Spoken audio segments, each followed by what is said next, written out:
How to find your name on Binance. Hey guys, in this tutorial, I'm going to show you how you can find your name, ID, username on Binance. So all of those can be found very easily if your account is verified. So the first thing you have to do is open up your Binance and make sure that you are logged in. Then from here, you want to tap on the Binance logo at the top left or the menu icon at the top left corner of your screen right beside search. Once you tap on it, you should be able to find your username as well as your ID right on top. Then you'll have your verification status right there below your name. Just tap on that and it will take you directly to the identity verification status.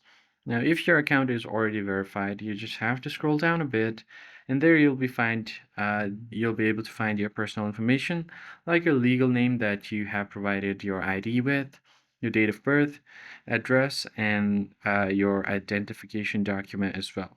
So these are some of the things that you can find on your Binance along with your legal name and your username and ID as well. That's pretty much it, guys. If you found the tutorial helpful, hit the like button below and subscribe, and I'll catch you guys on the next one.